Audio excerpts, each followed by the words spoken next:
President, would you support dollarization? I would say that I'll leave that up to my my economic people, but I like the dollar. I'm very strong on the dollar.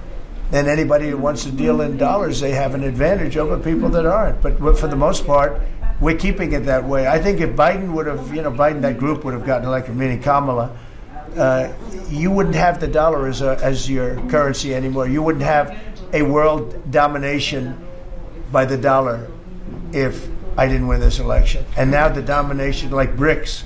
I told anybody who wants to be in BRICS, that's fine, but we're going to put tariffs on your nation. Everybody dropped out. They're all dropping out of BRICS. BRICS was an attack on the dollar. And I said, you want to play that game, I'm going to put tariffs on all of your product coming into the U.S. They said, like I said, we're dropping out of BRICS. And BRICS is like, they don't even talk about it anymore. To be careful with China. Look, everybody deals with China. They have to deal with us too. We have to be careful with China. Look, I have a great relationship with President Xi, but sometimes it gets testy because China likes to take advantage of people, and they can't take advantage of us. But we have a fair relationship with China, and I think it'll be fine. And if it's not, that's okay too. You have to do and go where the punches are thrown. You got to put up the blocks. We have a lot of punches being thrown, and we've been very successful. We intend to further develop our cooperation in the nuclear industry with Global South countries and within BRICS. We are working very actively in this sphere. Experts believe that nuclear generation will become one of the main pillars of the future global energy balance. By 2050, the capacity of nuclear power plants across the world will almost double. Russia plans to launch nuclear power plants with the capacity of over 29 gigawatts within the next decade and a half, including small nuclear power plants, which no other country is currently building. They may have such plans, but they remain on paper. In practice, Russia is the only country that is building them. We will build nuclear power plants in the Far East and Siberia. I would like to emphasize that nuclear generation has an important role to play in producing power for consumers, whose role is expected to increase dramatically in the future. I am referring to electric vehicles, industrial robots, and automated customer service systems. There is a growing demand for electricity in the digital economy, including AI and blockchain development tools, and data storage and processing. According to estimates, energy consumption at data centers around the world is comparable to electricity consumption of heavy industry. Obviously, the areas I have mentioned represent a powerful development factor. To a great extent, they determine the country's global competitive ability, effectiveness of national economies, and the quality of life. It means that our development plans for the Russian fuel and energy sector must take all these trends into account. It is what we try to do. Among other things, I propose setting up local generation facilities, stations using locked-up resources as professionals call them, to fuel digital economy and data centers. Transportation of these locked-up resources is expensive and time-consuming, meaning it is more efficient to use them in the same location where they are produced. I asked the government to submit proposals on organizing this sort of model. One of the tasks is to consider using advanced clean coal power generation to meet the needs of the digital infrastructure, data storage and processing centers, and so on. These facilities, located directly in our coal-producing regions, provide modern workplaces and help diversify local economies. Friends, now, to the third aspect of the modern energy sector, or challenge, to be exact, that global market actors face. It is the technological sovereignty of the countries producing oil, gas and other energy resources. I am certain that you have discussed this during your meetings. We have seen how the elites in the Western countries refuse to maintain and service the equipment supplied to Russia for the fuel and energy industry in an instant. They officially refuse to comply with their obligations. That was yet another confirmation of the fact that they are unreliable partners and their actions are directly bound to the political situation, and sometimes, this political situation is used for dishonest competition. Clearly, commercial entities, I am talking about Western companies, were forced to do that, frankly speaking. They had to do that under the pressure of their ruling political elites.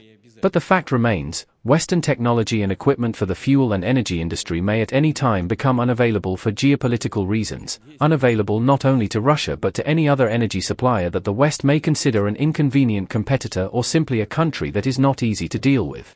We all must consider this reality of today's world. I think everybody understands that.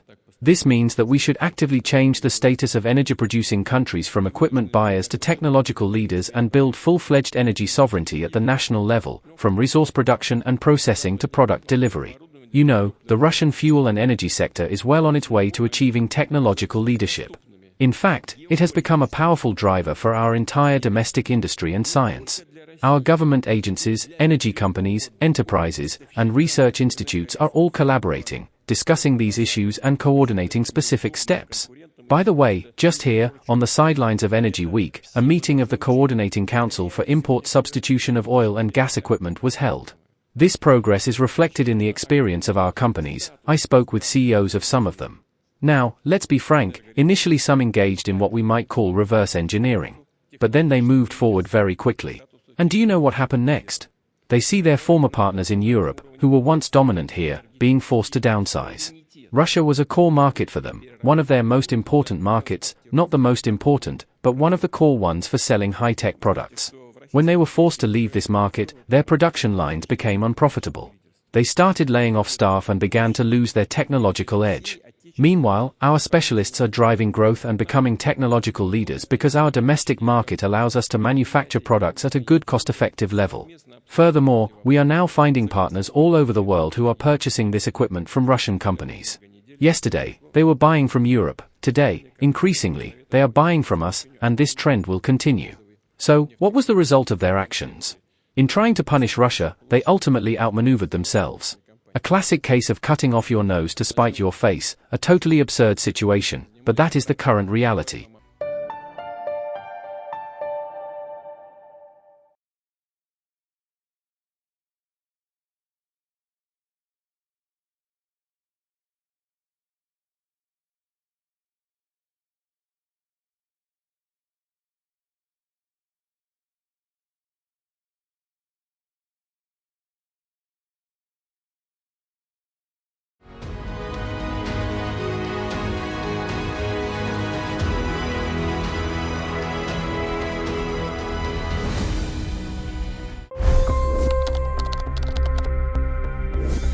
$25 crore गरीब गरीबी को परास्त करके बाहर निकले।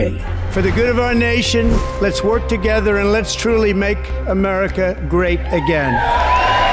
The fastest news breaks. Requested PM saying that look, you will have to speak to Putin and to Zelensky.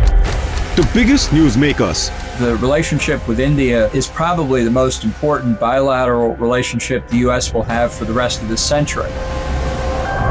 The capital delivered quite an election result today. Expert analysis. The million-dollar question today is how to stop this dance of death. Ground reports.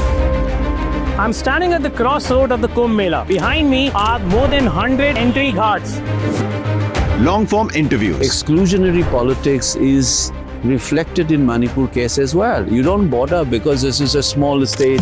Deep dive into burning issues. It's often said DRC could be the richest country in the whole world. It's because of what sits underneath. Why exactly did the US topple the Sheikh Hasina government? HT videos. We don't just break news, we break it down.